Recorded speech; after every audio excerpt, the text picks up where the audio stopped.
শিক্ষায় কখনোই জাতির মেরুদণ্ড হতে পারে না।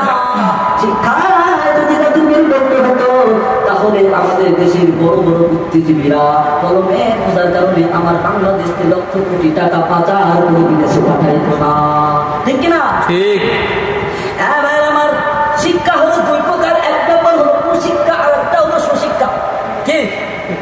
একটা হলো কুশিক্ষা আর একটা হলো সুশিক্ষা।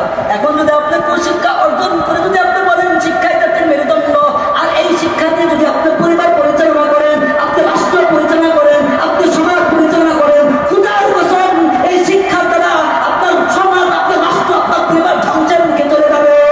ঠিক না? ঠিক। আর যদি আপনি সুশিক্ষা নিয়ে যদি আপনি রাষ্ট্র পরিচালনা করেন তাহলে কি হবে? সুশিক্ষা কোন শিক্ষা? যে শিক্ষার মধ্যে রাসূল সাল্লাল্লাহু আলাইহি ওয়াসাল্লামের 63 বছরের জিন্দেগি পাওয়া যায়,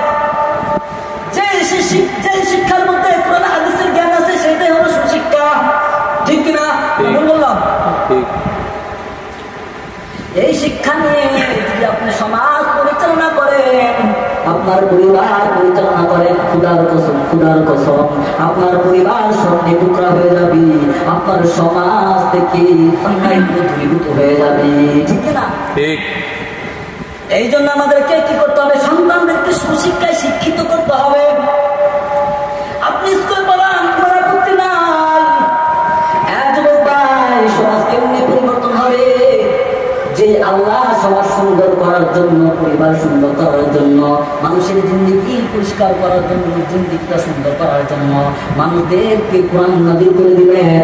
এই কোরআন থেকে যদি আমরা দূরে থাকি, আমাদের জীবন কোনোদিন সুন্দর হবে না। আমাদেরকে কোরআন শিক্ষা করতে হবে।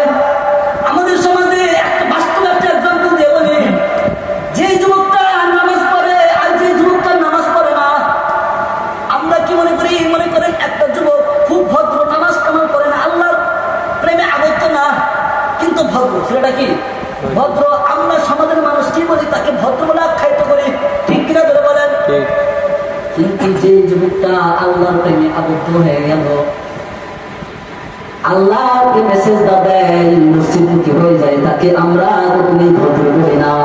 আর বলি নতুন নতুন মসজিদে যাইতেছি, না জানি কোন উদ্দেশ্যে যায়, আর নামাজ পড়ার পর যদি কেউ অন্যায় করে ফেলে, আল্লাহ আল্লাহ কি গালি দেয় আপনারা কল্পনা করতে পারবেন না। বলে মাথায় টুপি দিয়ে অন্যায় করে, আবার ভুল হয়েছে বলে, কি বলে না?